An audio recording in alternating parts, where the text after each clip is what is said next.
ಅವರಲ್ಲಿ ಕ್ಷಣಗಣನೆ ಆರಂಭ ಆಗ್ತಿದೆ. ಸುಮಾರು ಇವತ್ತು ಮಧ್ಯಾಹ್ನ 1:30ಯಿಂದ 4 ಗಂಟೆ ಒಳಗೆ ಅವರ ಅಂತ್ಯಕ್ರಿಯೆಗೆ ಸಮಯವನ್ನು ಈಗಾಗಲೇ ನಿಗದಿಯನ್ನು ಮಾಡಲಾಗಿದೆ. ನಾನು ಚೆನ್ನಮ್ಮ ಅವರ ಅಂತ್ಯಕ್ರಿಯೆ ಮಾಡುವಂಥ ಹರದನಹಳ್ಳಿಯ ಅವರ ಸಮಾಧಿ ಮಾಡುವಂಥ ಸ್ಥಳದಲ್ಲಿ ಇರುವಂಥದ್ದು. ಹಾಗೆ ಬೆಳಿಗ್ಗೆ 9:30ಯಿಂದ ಅವರ ಚೆನ್ನಮ್ಮ ಅವರ ಅಂತ್ಯಕ್ರಿಯೆ ಅಂತಿಮ ವಿಧಿವಿಧಾನವನ್ನು ನಡೆಸುವಂತಹ ಗುಂಡಿ ತೆಗೆಯುವ ಕೆಲಸ ಇತ್ತು, ಅದು ಬೆಳಿಗ್ಗೆ 9:30ಯಿಂದ ಕೂಡ ಪ್ರಾರಂಭವನ್ನು ಮಾಡಿದ್ದಾರೆ. ಈಗಾಗಲೇ ಕೆಲ ಗಣ್ಯ ವ್ಯಕ್ತಿಗಳೆಲ್ಲರೂ ಕೂಡ ಆ ಭಾಗದಿಂದ ಬಂದಿದ್ದಾರೆ. ಜೊತೆಗೆ ಎಲ್ಲರೂ ಕೂಡ ಚೆನ್ನಮ್ಮನವರ ಅಂತ್ಯಕ್ರಿಯೆಯಲ್ಲಿ ಭಾಗಿಯಾಗಲಿಕ್ಕೆ ಬರುವಂತಹ ಜನಕ್ಕೆ ಸುಮಾರು 40,000 ಆಸನಗಳನ್ನು ಕೂಡ ಕುರ್ಚಿಗಳನ್ನು ಹಾಕಲಾಗಿದೆ.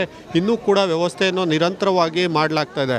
ಇನ್ನು ಚೆನ್ನಮ್ಮನವರ ಅಂತ್ಯಕ್ರಿಯೆ ನಡೆಯುವಂತಹ ಮುಂಭಾಗವೇ CM DK ಶಿವಕುಮಾರ್ ಹಾಗೂ ಇತರ ಸಚಿವರು ಬಂದು ಕೂರ್ಲಿಕ್ಕೂ ಕೂಡ ವ್ಯವಸ್ಥೆಯನ್ನು ಮಾಡಲಾಗ್ತಿದೆ. ಸುಮಾರು ಈ ಒಂದು ಅಂತ್ಯಕ್ರಿಯೆ ಕಾರ್ಯಕ್ಕೆ 2,000 ಪೊಲೀಸ್ ಸಿಬ್ಬಂದಿಯನ್ನು ಕೂಡ ನೇಮಕವನ್ನು ಮಾಡಿದ್ದಾರೆ. ಈಗಾಗಲೇ ಸುಮಾರು 2 ಗಂಟೆ ವೇಳೆಗಾಗಲೇ ಚೆನ್ನಮ್ಮನವರ ಪಾರ್ಥಿವ ಶರೀರ ಈ ಒಂದು ಸ್ಥಳಕ್ಕೆ ಬಂದು ತಲುಪುವ ಸಾಧ್ಯತೆ ಇದೆ. ಬೆಳಿಗ್ಗೆ ಅವರ ಪುತ್ರ ರೇವಣ್ಣ ಅವರ ಮನೆಯಿಂದ ಪಾರ್ಥಿವ ಶರೀರ ಹೊರಟು ನಂತರ ಅಲ್ಲಿಂದ ನಾಗಲಾಪುರ ಮತ್ತು ಪಡೂಲ್ಹಿಪ್ಪೆ ಮೂಲಕ ಹಳೆಕೋಟೆ ಮುಖಾಂತರ ಹಾದು ಬಂದು ನಂತರ ಈ ಸ್ಥಳಕ್ಕೆ ಬರುವಂಥದ್ದು. ರಂಗನಾಥ ಸ್ವಾಮಿ ಬೆಟ್ಟದ ತಪ್ಪಲಿನಲ್ಲಿರುವಂಥ ಈ ಪ್ರದೇಶದಲ್ಲಿ ಚೆನ್ನಮ್ಮನವರ ಅಂತ್ಯಕ್ರಿಯೆ ನಡೆಯುವಂಥದ್ದು. ಈಗಾಗಲೇ ಕೇಂದ್ರ ಸಚಿವ ಪ್ರಹ್ಲಾದ್ ಜೋಶಿ ಸೇರಿದಂತೆ ಕೇಂದ್ರ ಸಚಿವರು ಹಾಗೂ ಸಚಿವರು, ಮಾಜಿ ಸಚಿವರು ಮತ್ತು ಹಾಸನದ ಎಲ್ಲ ಮುಖ್ಯ ಅಧಿಕಾರಿಗಳು ಕೂಡ ಈ ಒಂದು ಅಂತ್ಯಕ್ರಿಯೆಯಲ್ಲಿ ಭಾಗಿಯಾಗ್ತಾರೆ. ಹಾಗೆ ಗಮನಿಸ್ಬೋದು, ಎಲ್ಲ ಸುತ್ತಲಿನ ಪ್ರದೇಶ ಚೆನ್ನಮ್ಮನವರ ಅಂತ್ಯಕ್ರಿಯೆ ಮಾಡಲಿಕ್ಕೆ ನಿಗದಿಪಡಿಸಿರುವ ಜಾಗದ ಸುತ್ತಲೂ ಸಾಮಾನ್ಯ ಜನರು ಬಂದು ಕೂರ್ಲಿಕ್ಕೆ ವ್ಯವಸ್ಥೆಯನ್ನು ಕೂಡ ಮಾಡಲಾಗ್ತಾ ಇದೆ.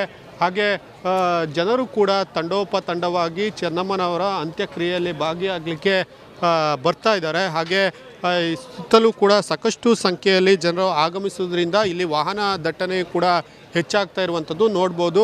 ಸಾಮಾನ್ಯ ಜನರಿಗೆ ರಂಗನಾಥ ಸ್ವಾಮಿ ಬೆಟ್ಟದ ತಪ್ಪಲಿನಲ್ಲಿ ಪಾರ್ಕಿಂಗ್ ವ್ಯವಸ್ಥೆಯನ್ನು ಕೂಡ ಮಾಡಲಾಗ್ತಿದೆ. ಇನ್ನು ಗಣ್ಯರಿಗೂ ಕೂಡ ಬೇರೆ ಭಾಗದಲ್ಲಿ ಈ ಒಂದು ಅಂತ್ಯಕ್ರಿಯೆ ನಡೆಯುತ್ತೆ ಅದರ ಮುಂಭಾಗ ಇರುವಂಥ ಹರದನಹಳ್ಳಿಗೆ ಹೋಗುವಂಥ ಮಾರ್ಗದಲ್ಲಿ ಸಚಿವರಿಗೆ ಆಗಿರ್ಬೋದು, ಗಣ್ಯ ವ್ಯಕ್ತಿಗಳಿಗೆ ಪಾರ್ಕಿಂಗ್ ವ್ಯವಸ್ಥೆಯನ್ನು ಕೂಡ ಮಾಡಿರುವಂಥದ್ದು. ಜೊತೆಗೆ ಸಾಕಷ್ಟು ಜನರಿಗೆ ಬಂದವರಿಗೆ ಮಧ್ಯಾಹ್ನ ಊಟದ ವ್ಯವಸ್ಥೆಯನ್ನು ಕೂಡ ಮಾಡಲಿಕ್ಕೆ ಈಗಾಗಲೇ ಅಡುಗೆ ತಂಡದವರು ಬೆಳಗಿನಿಂದ ಕಾರ್ಯೋನ್ಮುಖರಾಗಿದ್ದಾರೆ. ಹಾಗೆ 25,000 ಜನಕ್ಕೆ ಅಡುಗೆಯನ್ನು ಮಧ್ಯಾಹ್ನ ಊಟ ಉಪಚಾರ ಮಾಡಲಿಕ್ಕೆ ವ್ಯವಸ್ಥೆಯನ್ನು ಕೂಡ ಆಗ್ತಾ ಇರುವಂಥದ್ದು. ಚೆನ್ನಮ್ಮನವರ ಅಂತ್ಯಕ್ರಿಯೆ ಮಾಡಲಿಕ್ಕೆ ಸಂಜೆ 4 ಗಂಟೆಗೆ ಅಂತಿಮ ಸಮಯವನ್ನು ನಿಗದಿ ಮಾಡಿದ್ರಿಂದ ಅದೇ ಸಮಯದಲ್ಲಿ ಅವರಿಗೆ ಅಂತಿಮ ಕ್ರಿಯಾವಿಧಾನ ಇದೆ ಅದು ಮುಗಿಬೇಕು ಅನ್ನುವಂಥದ್ದು. ಒಕ್ಕಲಿಗ ಸಮುದಾಯದ ಪೂಜಾ ವಿಧಾನಗಳಿದೆ ಅದರ ಪ್ರಕಾರವೇ ಅಂತ್ಯಕ್ರಿಯೆಯನ್ನು ನಡೆಸಲಾಗುವುದು ಅಂತ ಈಗಾಗಲೇ ರೇವಣ್ಣ ಅವರು ಕೂಡ ಹೇಳಿರುವಂಥದ್ದು. ಹಾಗೆ ಅದರಂತೆ ಇವತ್ತು ರೇವಣ್ಣ ಅವರ ಮನೆಯಿಂದ ಚೆನ್ನಮ್ಮನವರಿಗೆ ಅಂತಿಮವಾಗಿ ಅವರಿಗೆ ಹೊಸ ವಸ್ತ್ರ, ಸೀರೆ ಇವುಗಳನ್ನು ಅರ್ಪಿಸುವ ಮೂಲಕ ಪೂಜಾ ವಿಧಿವಿಧಾನಗಳನ್ನು ಮುಗಿಸಿ ಅವರನ್ನು ಮೆರವಣಿಗೆ ಮೂಲಕ ಈ ಸ್ಥಳಕ್ಕೆ ಕರೆತರಲಾಗಿದೆ.